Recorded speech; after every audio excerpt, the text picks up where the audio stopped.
I'd like to address this question to Legislator Lee D'Amato. And can you please tell us how you propose to ensure that New York's children grow up healthy and have access to comprehensive health and dental care? Sure, thank you for the question. And it's a very important question. As we all know, we are having a debate nationwide right now concerning health care, the cost of health care, the affordability of health care, and how do we pay for it. What we've done on the county level, and again, this has been done on a bipartisan level with government at work. It's not part of any campaign, but it's part of governing. And I can speak for myself, the treasurer, my colleague Dwayne Gregory, as well as Legislator Stern. We've spent an awful lot of time making sure that we maintain adequate funding for our health centers here in Suffolk County. They are extremely important to our neighborhoods. They are extremely important to our children.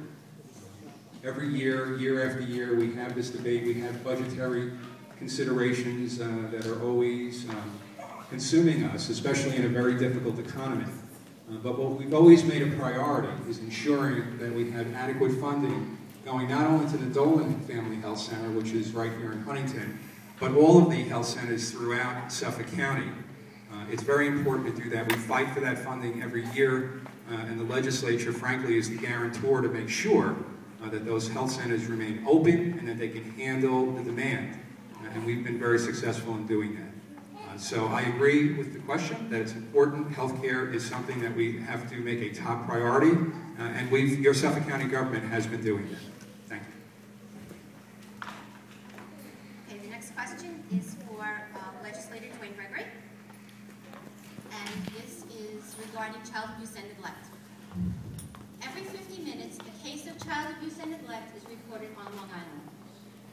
How will you help prevent abuse in your district?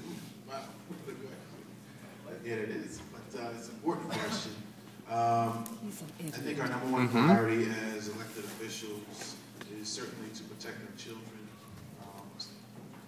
Child abuse and neglect happens far too often in our families and our communities.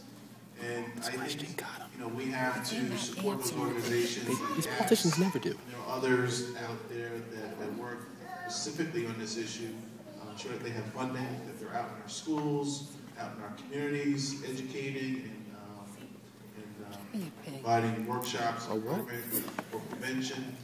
The bill that I had put forward, fortunately, didn't get the support of the county executive, but something that I will be possibly looking to work with the next county executive, whoever he or she may be, was to have a domestic violence registry. And why that is important is statistics show that 75% of children that witness domestic violence are more likely to become aggressors themselves when they grow up. So that's a silent epidemic that's not only prevalent in Suffolk County but throughout the country. We've had over 30,000 reported incidents of domestic violence in Suffolk County in 2009. Much more than that. We certainly can never do enough to address this issue, and I will continue to make it something that's important part of my agenda. By doing what? That was a budget answer. One of the priorities is funding public education. In each school we have nurses, we have social workers, we have trained teachers that are very aware of the telling signs of abuse. And I think we just need to continue to educate our staff that spends more time with our children sometimes than we do, and educate public, and continue to fund public education. Just to add to that, as a teacher for 34 years on a middle school and high school level, I know that the schools are very, very vigilant in watching for signs of any type of abuse or any type of problems that children might have. And we're obligated as educators, if there are signs of this, to report right away to an administrator these signs, and then the next step would be Child Protective Services or to report any kind of incidences. This is trash. So again, I think groups like schools and supporting public education, church groups, synagogues, they're all very much part of the networking system to protect our children. And again, we need to constantly support that. Children depend on us to would you ask? protect. We need to do that, and I think that What we are you can continue to do that better. We have synagogues, we have educated Anyone else? people in the school. What other than that are you going to do? And they're saying the same shit. They don't know. That's what it is. I have to respond to the healthcare question. Oh, okay. I can respond to that. I understand, but I think that question is uniquely designed for, and so I'll be, extremely brief.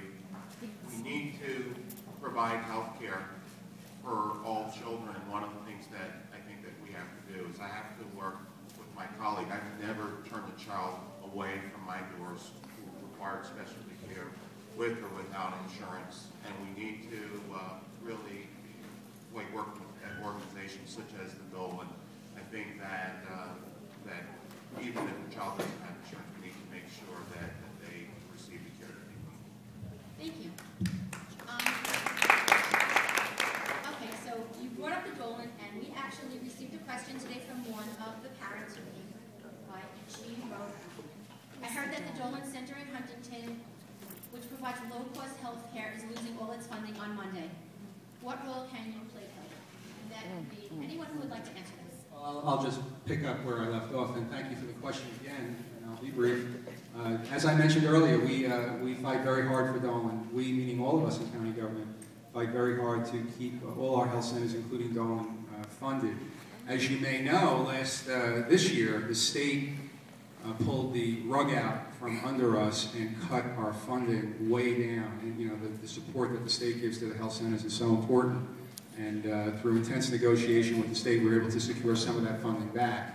What the questioner is referring to is, I believe in the proposed budget now, the county executive has proposed to cut the funding to zero for the Dolan Health Center. And I can assure you that myself and I think my colleagues will be fighting as hard as we can to make that change. We're going to ensure that Dolan has the adequate funding it needs, because it's much more expensive if you don't have the health center. Individuals then wind up in an emergency room, or they wind up going to a neighboring health center that just gets overburdened. Zeroing out funding for a particular health center doesn't make any sense. And as far as I'm concerned, if I'm still a legislator going into next year, I'm going to do everything I can to ensure that that funding remains intact. Thank you, Lou. I'm happy to hear that, because as an ex-county executive, and having been a member of the Suffolk County Legislature, I understand how our healthcare centers work and how important they are to the healthcare delivery system here in Suffolk County. Unlike Nassau County, which has the Nassau County Medical Center, which is one huge operation that was threatened and had to be turned into a separate corporation, our health centers here are community-focused, and we work in partnership, these public-private partnerships with the hospitals. And I have engaged in conversations. I met the gentleman from the Dolan Health Center, actually at the Huntington Fall Festival, and we had quite a conversation about it in our meeting to discuss it further. But it is important to maintain this kind of model, really, for the healthcare delivery system in this county. We have to provide adequate funding, because as Legislator DeMauro said, if it's not there, if the health centers aren't there, and people can't get the critical care that they need, they're going to be going to the emergency rooms, and that's going to be a far more expensive option in the long run. So we can't, again, as I said earlier, the county executive can't issue these kinds of edicts. You've got to be working in partnership with the legislature and the healthcare provider community and everyone else, all the other stakeholders, to address these thorny issues. But it's got to be from experience.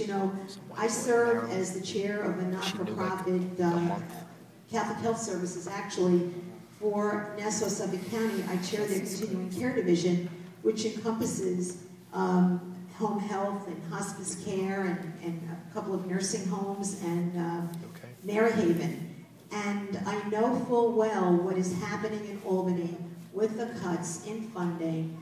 We also need to be more vigilant and aggressive, and again, joining together to lobby against the cuts that we've seen coming from Albany and working collectively with the other counties in the state, the downstate region, and I've already met with the county executive of Nassau County and the county executive from Westchester County. And as a downstate region, we get so far fewer dollars coming back to us here in the downstate area than we send up to Albany. And that is totally, totally unfair for healthcare, for education, for not-for-profit community, for maintaining our roads and bridges, everything across the board. We do not get back a portion, the right portion that we should be getting back. But we've got to work together to address that. When I was first in the legislature, mandates were killing us as they are now.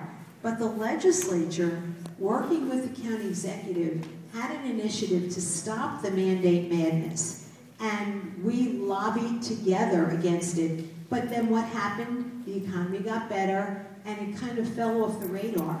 And now that the economy is not as good as it should be, and being the one sitting there paying the bills and having to make a $33 million payroll every 2 weeks, I know what this is doing to us. So again, together, we will address it. Together, we have to make sure we get our fair share. Thank you. All right, we're going to ask one more question, and then I'm going to open it up to people in the audience. And if you wouldn't mind, could you please answer this next one? Thank you. We had today several of our volunteers who are from the Longwood School District, and this actually comes from the senior class of Longwood High School. Due to the budget cuts, Longwood High School, alongside many other high schools, such as William Floyd, has lost many of their extracurricular activities. If you are elected, what will you do for these schools? There's one of our Longwood High School seniors right now. You know, I think that, first of all, the county executive and the legislature, for that matter, really does not have any say over how the schools are run and how the funding should be allocated. But what the county executive can do is raise the discussion on how our educational system is being funded and get, and I don't mean to be pounding home this redundant message, but it is so important. We need to bring together the school superintendents. We need to make sure that collectively they are addressing the cost of education from the areas that they can make cuts, not in the classroom, not for programs for kids, because these programs, these after-school activities, these programs that are in place are preventative programs. You can't always quantify the incredible benefit that that brings to our children and really to our economy. Because if you're keeping kids engaged and they're involved in after-school sports and band and clubs, robotics, whatever the program is, they're not getting into mischief. And when they do get into mischief, and they have to go into the system, and they have to go to probation, or God forbid they have to be sent away, that costs us far more than the programs do. So what can we do? I was at an event at Dowling College, and I was asked, if you're a county executive, what are you going to do about education and the cost of it? And again, I said the same thing. I said, but what we can do is start a discussion on funding that makes sense. Many states in this union, Virginia, Maryland, have county-wide school districts. And if we were to propose that right now, everyone would go, I don't know about that. I don't want a county-wide school district. And I want my, Stimson Middle School, and I want to have Longwood. I want my own school. Well, you know what we can do? We can look at town-wide school districts, because everyone, I think, can feel comfortable with the fact that they live within the town of Huntington, and they have a governing structure for the town of Huntington, or Islip, or Babylon, and of course this county. And I'm proposing that we have one school superintendent for the district of Huntington. Nothing changes as far as your schools, your Stimson Middle School, Wildcats will still be the Wildcats, the teachers, the principals, but the government